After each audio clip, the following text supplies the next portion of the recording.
الحمد للہ رب العالمین والعاقبۃ للمتقین اما بعد فاعوذ باللہ من الشیطان الرجیم بسم اللہ الرحمن الرحیم قال اللہ تعالی یا ایھا الذین آمنوا لا تبطلوا صدقاتکم بالمن والاذی۔ یہ سورہ بقرہ کی آیت نمبر 264 ہے۔ اس میں اللہ تعالیٰ ارشاد فرماتا ہے، اے ایمان والو اپنے صدقات کو احسان جتا کر اور تکلیف دے کر ضائع مت کرو۔ قال النبی صلی اللہ علیہ وسلم ان اللہ لا ينظر الى صورکم واموالکم ولکن ينظر الى قلوبکم واعمالکم۔ بے شک اللہ تعالیٰ تمہاری صورتوں اور تمہارے مالوں کی طرف نہیں دیکھتا بلکہ تمہارے دلوں کی طرف اور تمہارے اعمالوں کی طرف دیکھتا ہے۔ رب اشرح لی صدری ویسر لی امری واحلل عقدۃ من لسانی یفقہوا قولی۔ میرے مسلمان بھائیوں اور بہنوں، سب سے پہلے تو یہ فقیر ایک مرتبہ اللہ پاک کا لاکھ لاکھ احسان اور شکر گزار ہے کہ جس پروردگار عالم نے اس فقیر کو ایک مرتبہ پھر بیان کرنے کی سعادت نصیب فرمائی۔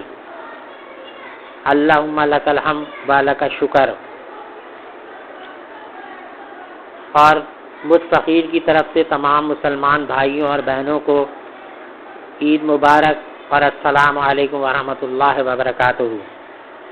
تو میرے مسلمان بھائیوں اور بہنوں، آج کا موضوع بہت اہم ہے۔ اس موضوع کو بہت اچھی طرح سے سمجھنے کی ہمیں ضرورت ہے، کیونکہ موجودہ دور کے اندر یہ بیماری ہمارے اندر بہت زیادہ کثرت سے پھیل رہی ہے، جس کی وجہ سے ہمارے معاشرے کے اندر جو ہے یعنی بہت زیادہ بدگمانیاں اور جو ہے چھوٹے گناہ کو گناہ نہ سمجھنا اور کیا کہتے ہیں جو ہے نیک اعمال جو ہے نا دکھاوے کے لیے کرنا۔ تو آج کا موضوع جو ہے احسان کر کے اس کا جتلانا۔ تو میرے مسلمان بھائیوں اور بہنوں، ہمارے آقا حضور صلی اللہ علیہ وسلم نے فرمایا کہ 3 قسم کے لوگ جنت میں نہیں جائیں گے: احسان کر کے اس کو جتانے والا، والدین کا نافرمان اور شراب خور۔ تو میرے مسلمان بھائیوں اور بہنوں، آج کے موجودہ دور کے اندر آپ دیکھتے ہیں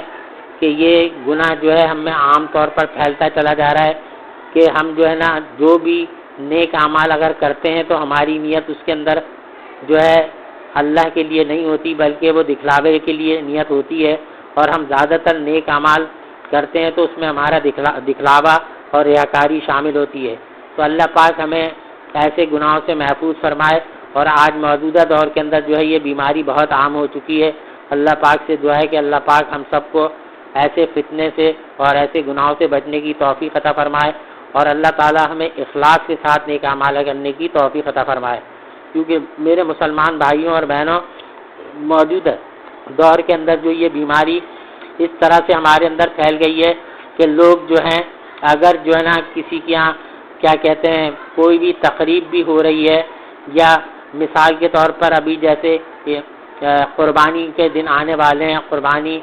عید الاضحیٰ آنے والی ہے، تو اس میں بھی آپ دیکھیں کہ لوگ جو ہیں نمائش بہت زیادہ کرتے ہیں، اللہ کی راہ میں خرچ کرنے مال بھی اپنا خرچ کر رہے ہوتے ہیں، لیکن اس میں دکھلاوا بہت زیادہ ہوتا ہے۔ تو اللہ تعالیٰ ایسے دکھلاوا کرنے والے کی نہ قربانی قبول فرمائیں گے اور نہ اس کی نیکی کو قبول فرمائیں گے۔ تو میرے مسلمان بھائیوں اور بہنوں، اکثر لوگوں کو آپ نے دیکھا ہوگا کہ وہ جو ہے نا کہیں سے بھی کسی نہ کسی طرح دیکھتے ہیں کہ اگر ایک جگہ پر 70,000 روپے کا جانور آیا ہے تو وہ دوسری جگہ کوشش کرتے ہیں ہم 70 سے زیادہ کا لے کر آئیں گے، 1 لاکھ سے اوپر کا جانور لے کر آئیں گے۔ تو میرے مسلمان بھائیوں، دکھلاوے سے کوئی فائدہ نہیں ہے، دکھلاوا صرف اپنی نیکی کو ضائع کرنے والی بات ہے۔ تو اللہ تعالیٰ نے اس کے بارے میں بڑی شدید وعید فرمائی ہے، اور اللہ تعالیٰ ایسے لوگوں سے بہت سخت ناراض ہوتا ہے جو احسان کر کے یعنی کسی پر اگر احسان کر بھی دیتے ہیں، مثال کے طور پر اگر کسی شخص نے زکوٰۃ دے دی ہے تو اب وہ جو نا اس زکوٰۃ دینے والے کو جس کو زکوٰۃ دی ہے اس کو جگہ جگہ پر اس کے بارے میں گاتا پھرے گا اور بتاتا پھرے گا لوگوں کو، یار فلاں صاحب آئے تھے میرے پاس اور میں نے ان کو زکوٰۃ دی ہے۔ تو ایسی زکوٰۃ دینے کا کوئی فائدہ نہیں ہے، کیونکہ نیکی اس طرح سے کرنی چاہیے کہ اگر آپ دائیں ہاتھ سے نیک اعمال کریں، کسی کو اللہ کی راہ میں مال خرچ کریں، زکوٰۃ دیں، صدقات دیں یا کوئی نیک عمل کریں، تو آپ کے بائیں ہاتھ کو خبر نہیں ہونی چاہیے، کیونکہ ہمارے آقا حضور صلی اللہ علیہ وسلم نے جس طرح سے ابھی میں نے آپ کے سامنے حدیث مبارکہ پڑھی کہ ان اللہ لا ينظر الى صورکم واموالکم ولکن ينظر الى قلوبکم واعمالکم، بے شک اللہ تعالیٰ تمہاری صورتوں تمہارے مالوں کی طرف نہیں دیکھتا بلکہ تمہارے دلوں کی طرف اور تمہارے اعمالوں کی طرف دیکھتا ہے۔ تو میرے مسلمان بھائیوں اور بہنوں، جب تک ہماری نیت خالص نہیں ہوگی، اس لیے کہ تمام اعمالوں کا دار و مدار ہمارے آقا صلی اللہ علیہ وسلم نے فرمایا ہے انما الاعمال بالنیات، اعمالوں کا دار و مدار جو ہے وہ نیت پر ہے کہ آپ کی نیت کیا ہے۔ اگر آپ کی نیت خالص اللہ کو راضی کرنے کے لیے ہے تو پھر آپ کی نیکی جو ہے وہ قبول کی جائے گی، اور اگر آپ کی نیت یہ ہے کہ آپ کے کوئی بھی نیک اعمال کرنے سے، مثال کے طور پر آپ قرآن جب گھر میں پڑھتے ہیں تو نارمل طریقے سے پڑھتے ہیں، لیکن جب مسجد میں بیٹھے ہوئے کسی کے سامنے پڑھتے ہیں تو بڑا جھوم جھوم کے اور بڑے فرت کے انداز میں پڑھتے ہیں، تو یہ بھی دکھلاوا ہے اور اللہ تعالیٰ یعنی ریاکاری، اللہ تعالیٰ اس سے بھی ہمیں محفوظ فرمائے۔ اسی طرح کسی پر احسان کرنا، مثال کے طور پر آج کل موجودہ دور کے اندر جو ہے بچوں کی شادی کے لیے پیسے دے دیتے ہیں اور پھر 10 جگہوں پر وہ گاتے پھرتے ہیں اور لوگوں سے کہتے ہیں کہ دیکھو فلاں کی شادی ہو رہی تھی، ہم نے ان کے یہاں جو ہے بچی کے 5 جوڑے بھجوا دیے ہیں یا اس کے لیے فرنیچر کا کوئی بندوبست کر دیا ہے۔ تو بھائی اللہ کے واسطے جب آپ نیکی کریں تو اللہ کی رضا کے لیے کریں، کیونکہ یہ شیطان کا بہت بڑا دھوکہ ہے کہ آپ اپنا مال بھی خرچ کریں اور دل میں آپ کے یہ تما ہو کہ ہماری لوگ واہ واہ کریں، تعریف کریں، تو ایسی تعریف کا کوئی فائدہ نہیں اور ایسے پیسے خرچ کرنے کا بھی کوئی فائدہ نہیں۔ تو اللہ تعالیٰ کی عبادت جو ہے اللہ تعالیٰ سے ڈرتے ہوئے خالص اللہ کی رضا کے لیے ہمیں کرنی چاہیے تاکہ اللہ پاک ہم سے راضی ہو جائے، کیونکہ اللہ تعالیٰ قرآن پاک میں ارشاد فرماتا ہے کہ فسبحان الذی بیدہ ملکوت کل شیء والیہ ترجعون، پاک ہے وہ ذات واحد جس کی بادشاہت ذرے ذرے پر ہے، والیہ ترجعون، اور تم لوٹ کر ہمارے پاس ہی آؤ گے۔ اور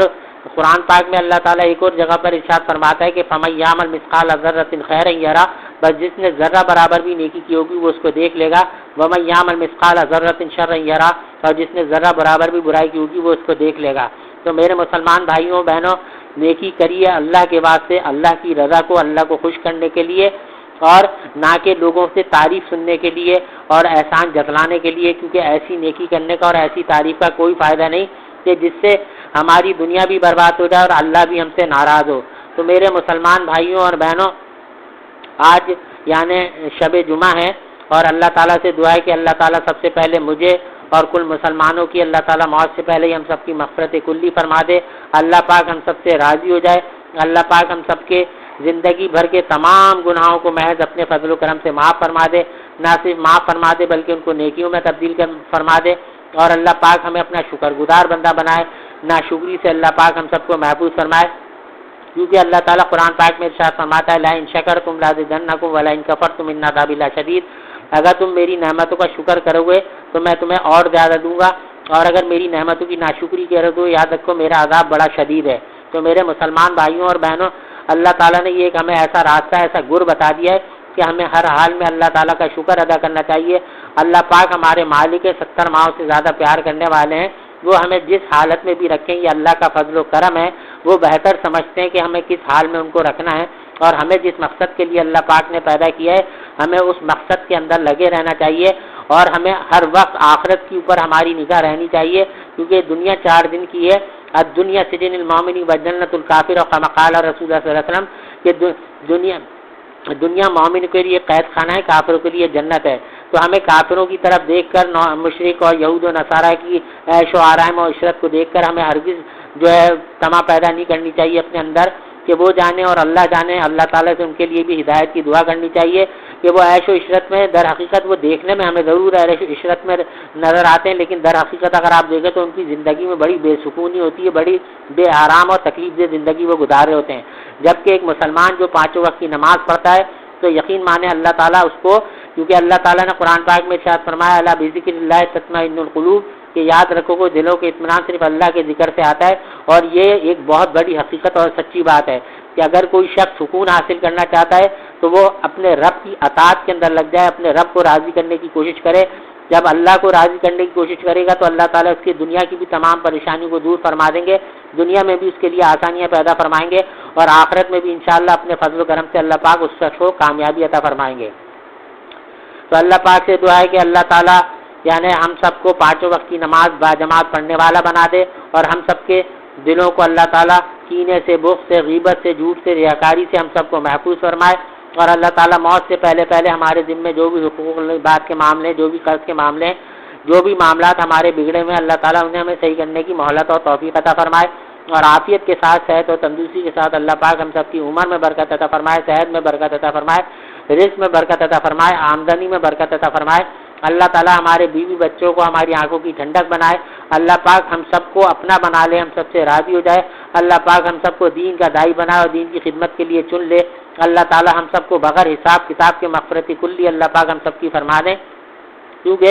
ہم اس لائق نہیں ہیں، نہ ہمارے اعمال اس لائق ہیں کہ ہم اللہ تعالیٰ کو حساب کے دے سکیں۔ اللہ تعالیٰ ہم سب کا حساب کتاب ہمارے آقا حضور اکرم صلی اللہ علیہ وسلم کے ساتھ فرمائے، اور حضور اکرم صلی اللہ علیہ وسلم کی شفاعت کبریٰ اللہ پاک ہم سب کو عطا فرمائے، حضور اکرم صلی اللہ علیہ وسلم کے دست مبارک سے حوض کوثر سے پانی پینا اللہ پاک ہم سب کو عطا فرمائے، اور اللہ پاک کل بیماروں کو مکمل شفاء کلی عطا فرمائے۔ وصلی اللہ تعالی علی خیر خلقہ محمد وآلہ وصحبہ